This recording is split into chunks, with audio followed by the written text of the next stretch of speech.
धन सतगुरु तेरा ही आसरा। अनमोल वचन यूट्यूब चैनल देखने वाले सभी बहन भाइयों का, मालिक के प्यारों का हमारे इस यूट्यूब चैनल में हार्दिक स्वागत है।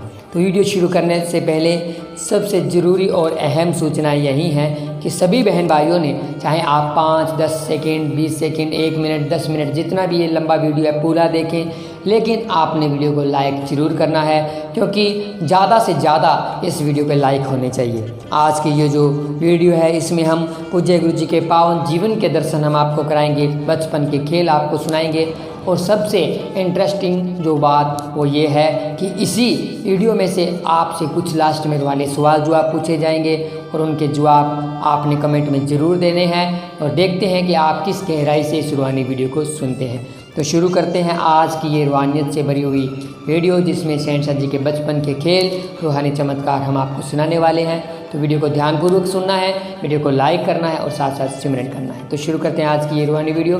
धन धन सतगुरु तेरा ही आसरा, धन धन सतगुरु तेरा ही आसरा। परम पूजनीय हजूर महाराज संत गुरमीत राम रहीम सिंह जी इंसा ने 15 अगस्त सन 1967 दिन मंगलवार को श्री गुरसुर मोडिया, जिला श्री गंगानगर में एक उच्च घराने में अवतार धारण किया। आप जी के पिताजी का नाम पूज्य बापू नंबरदार मग्गर सिंह जी था, जो कि गांव के नंबरदार थे। पूजनीय माता जी का नाम माता नसीब कौर जी है, जो कि ईश्वर में असीम श्रद्धा विश्वास रखते हैं।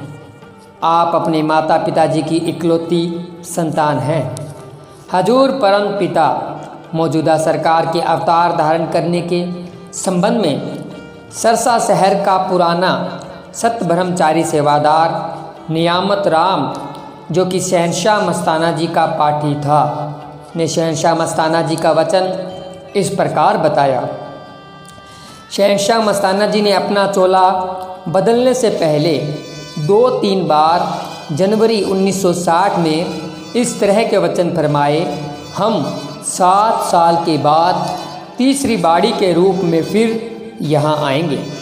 मस्ताना जी के उपरोक्त वचनों की उस समय तो किसी भी प्रेमी को समझ नहीं आई, परंतु इस वचन का भेद तब खुला जब हजूर पिता संत गुरमीत राम रहीम सिंह जी इंसा के अवतार धारण कर लेने की तिथि 15 अगस्त 1967 का पता चला। ये वचन सन 1960 में फरमाए थे, जो 1967 में पूरे 7 साल होते हैं। पूर्ण संत महात्माओं के वचनों का मौके पर विश्वास नहीं आता, परंतु समय आने पर जब वह वचन सामने प्रत्यक्ष हो जाते हैं तब पता चलता है। पूजनीय माता व पिताजी आरंभ से ही ऊंचे तथा धार्मिक विचारों वाले हैं और साधु संतों की सेवा करके बहुत खुश होते हैं, परंतु संतान प्राप्ति की चिंता उन्हें सताती रहती थी। गांव में रहते संत त्रिवेणी दास जी के साथ पूजनीय बापू नंबरदार मग्गर सिंह जी का शुरू से ही बहुत प्रेम था।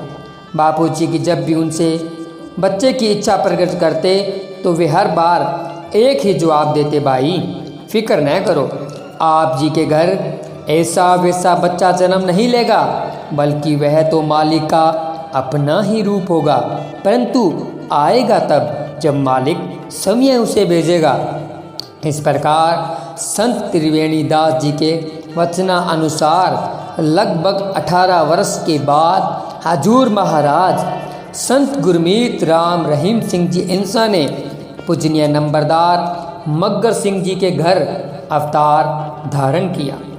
परम पूजनीय हजूर महाराज के शुभ आगमन पर सारे परिवार व गांव के लोगों, रिश्तेदारों तथा सारी खुदाई ने अत्यंत खुशी मनाई। देवी देवताओं ने भी अपने ऊंचे सिंहासनों से बधाई देते हुए फूलों की वर्षा की। सचखट अनामी से शहंशाहियों तथा धन धन सतगुरु तेरा ही आसरा की मीठी आवाज़ ने सारी सृष्टि को गुंजा दिया।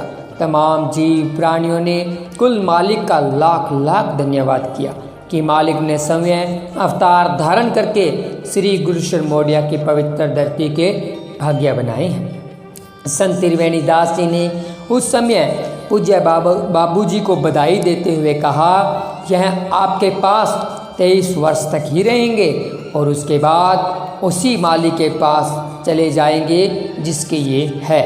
संतों ने यह भी वचन किया, आपने इन्हें न कभी मारना, न फटकारना और न ही किसी और जगह पर लेकर जाना है। ये खुद भगवान का रूप है। तो आप सुन रहे हैं पूज्य गुरु जी के जीवन जो दर्शन हम आपको करवा रहे हैं वीडियो के माध्यम से। सभी बहन भाई इसी प्रकार प्रेम प्यार सुनते रहें, साथ साथ सिमरन करते रहें और वीडियो को लाइक शेयर जरूर करें, क्योंकि वीडियो थोड़ा लंबा होने वाला है, इसलिए बीच में आपको हमने मैसेज किया है कि आप जरूर ध्यानपूर्वक सुने, साथ साथ सिमरन करें। बहुत ही इंटरेस्टिंग रूहानियत से भरा हुआ ये वीडियो होने वाला है। तो वापस चलते हैं वीडियो में। आप जी ने अपने माता पिता की इकलौती संतान होने के नाते अपने परिवार में बहुत लाडले थे, परंतु पूज्य माता जी तो आप जी को बहुत ही लाड प्यार करते थे।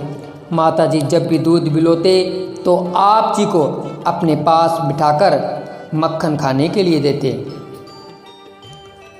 आप जी अपने माता पिता की इकलौती संतान होने के नाते अपने परिवार में बहुत लाडले थे, परंतु पूज्य माता जी तो आप जी को बहुत ही लाड प्यार करते थे।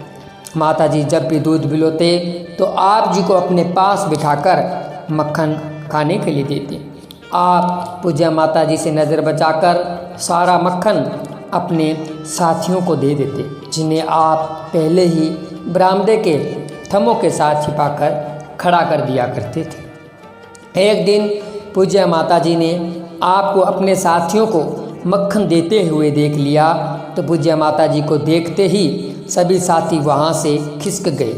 पूज्य माता जी ने आप जी को अपने पास बैठाकर बहुत ही प्यार किया और कहने लगे, बेटा यह तो बहुत अच्छी बात है कि तुम अपने मित्रों से बहुत स्नेह रखते हो, परंतु तुम आप भी तो मक्खन खाया करो। दोबारा फिर कहा, आप भी खाया करो और साथियों को भी खिलाया करो। माता जी कहने लगे, यदि सारा मक्खन तुम आप ही खाते हो। इस पर आप जी कहने लगे, माता जी हम सारा मक्खन आप ही तो खाते हैं। माता जी कहने लगे, यदि सारा मक्खन तुम आप ही खाते हो तो आज हमारे सामने खाकर दिखाओ। इस पर हजूर ने उस छोटी सी लगभग 3 वर्ष की आयु में जितना मक्खन माता जी ने आप जी को दिया वह सारा ही खा लिया, जो लगभग 2.5-3 पाव था। यह देखकर पूज्य माता जी बहुत हैरान हुए तथा अत्यंत फिक्र करने लगे कि अपने मक्खन खाने को क्यों कह दिया, कहीं ये बीमार न हो जाए। हजूर महाराज जी तो उसी समय बाहर अपने साथियों के पास खेलने के लिए चले गए। पूज्य माता जी ने यह बात किसी को भी नहीं बताई, क्योंकि डर था कि ऐसी आश्चर्यजनक बात सुनकर इन्हें किसी की नज़र ही न लग जाए। परम पूजनीय पिताजी के गांव का नाम पहले मोडिया चक था, परंतु आप जी के अवतार धारण कर लेने के उपरांत यह श्री गुरु शिरमोडिया के नाम से प्रसिद्ध हुआ। एक बार गांव में पानी के लिए डिग्गी बनाने का विचार हुआ। डिग्गी की सेवा आरंभ करने के उद्घाटन के प्रश्न पर गांव वालों ने फैसला किया कि संत त्रिवेणी दास जी से ही पहला टक लगवाकर काम आरंभ किया जाए। इसलिए उन्होंने संतों से प्रार्थना की, वह चलकर पहला टक लगाए तथा डिग्गी की सेवा आरंभ करवाए। इस पर संतों ने कहा, भाई मुहूर्त तो नंबरदार सरदार मग्गर सिंह जी के काके अर्थात हजूर महाराज जी से करवाएंगे। उस समय आप जी केवल 5वें वर्ष में थे। गांव वालों के यह कहने पर कि नंबरदार साहिब का लड़का तो अभी बहुत छोटी उम्र में है, तो संत त्रिवेणी दास जी ने अपने वचन पर जोर देते हुए हुक्म दिया, उनसे ही लगवाएंगे। तुम्हें अभी उनके बारे में कुछ भी पता नहीं है कि वे कितनी महान हस्ती है। गांव वालों को यह भली भांति पता था कि संत सबके भले की बात कहते हैं और जो वो कहते हैं वह पत्थर पर लकीर होती है। इसलिए सभी ने उनका वचन सत्य करके मान लिया। हजूर सच्चे पातशाह जी ने बाल आयु में अपने नन्हे पवित्र कर कमलों के द्वारा पहला टक लगाकर डिग्गी की सेवा का काम आरंभ करवा दिया। गांव वालों ने अपने पूरे उत्साह से सेवा में सहयोग दिया और कुछ ही दिनों में डिग्गी तैयार कर दी गई। इस पर संत त्रिवेणी दास जी ने वचन किया, भाई हमने डिग्गी का मुहूर्त जिस महान हस्ती से करवाया है उस हस्ती का समय आने पर ही पता चलेगा। जब तक भी यह डिग्गी रहेगी इसमें से पानी निकलता रहेगा, इसका पानी कभी खत्म नहीं होगा, क्योंकि हमने इसका मुहूर्त एक उच्च कोटि के भगत अथवा मालिक स्वरूप से करवाया है। उस सच्चे फकीर के वचनों के अनुसार ठीक वैसा ही हुआ। जब कभी आसपास के गांवों का पानी खत्म हो जाता तो वो लोग भी यहीं से पानी ले जाते, परंतु डिग्गी का पानी कभी खत्म नहीं हुआ। वह डिग्गी आज भी श्री गुरु सिरमौडिया में मौजूद है। इस प्रकार हजूर महाराज जी के बचपन के और भी अनेकों हैरानीजनक करिश्मे मौजूद हैं। एक दिन पूजनीय बाबूजी आप जी को अपने कंधों पर बिठाकर खेत में जा रहे थे, तो जब वे अपने कपास के जिस खेत के पास से गुजरे, वहाँ आप जी के जन्म से बहुत साल पहले एक साझा पीड़ खलिहान हुआ करता था। तो आप जी ने फरमाया, बाबूजी यहाँ पर अपना पीड़ हुआ करता था। तो पूज्य बाबूजी यह सुनकर बहुत हैरान हुए कि इसे हजूर सच्चे पातशाह जी तो जन्म लिया अभी केवल 4 वर्ष हुए हैं, परंतु वह पीड़ तो बहुत साल पहले हुआ करता था। उस कल्याण वाली ज़मीन में तो हम काफ़ी वर्षों से काशत कर रहे हैं। इसी तरह एक दिन पूज्य बाबूजी के पास कुछ आदमी ज़मीन ठेके पर लेने के लिए आए। जिस ज़मीन की वे बात करने आए थे उसके बारे में पूज्य बाबूजी के कुछ कहने से पहले ही हजूर पिताजी ने फरमाया, बाबूजी यह ज़मीन तो आगे से हम सब यहीं बोएंगे, क्योंकि बापूजी को संत त्रिवेणी दास जी के वचनों अनुसार इस बात का पक्का एहसास हो चुका था कि यह कोई महान हस्ती है। उस वर्ष बहुत भारी वर्षा होने से चनों की भरपूर फसल हुई। उस घटना से तो बापूजी को और भी पक्का विश्वास हो गया था कि उनके घर में किसी आम बालक ने नहीं बल्कि परमात्मा को पहुँचे हुए एक महान भक्त ने जन्म लिया है। धन धन सदगुरु तेरा ही आसरा। तो सदगुरु प्यारे की प्यारी साध संगत जी, आप सभी ने ध्यानपूर्वक सुने शहनशाह जी के बचपन के खेल। और भी रूहानी वीडियो बचपन के खेल को लेकर आएंगे, क्योंकि एक वीडियो ज़्यादा लंबी हो जाती है तो काफ़ी दिक्कत आती है। बहन भाई इतना टाइम नहीं निकाल पाते देखने के लिए, सुनने के लिए, इसलिए हमने सोचा कि इसके 2-3 पार्ट निकाल कर आप सभी के लिए लेकर आएंगे। तो आज का ये रूहानी वीडियो कैसा लगा आप हमें कमेंट कर बताएं। और जिस प्रकार शुरुआत में हमने आपको बोला था कि इसमें से रूहानी सवाल जवाब होंगे, देखते हैं किन किन बहन भाइयों ने शहनशाह जी के इस बचपन के खेल को ध्यानपूर्वक सुना है और कितनी गहराई से सुना है। तो आपके सामने अभी सवाल जवाब आएंगे। सभी बहन भाइयों ने कमेंट में अपना अपना जवाब जरूर देना है जी। धन धन सदगुरु तेरा ही आसरा। तो वीडियो अच्छा लगे तो वीडियो को लाइक शेयर, चैनल को सब्सक्राइब करना है।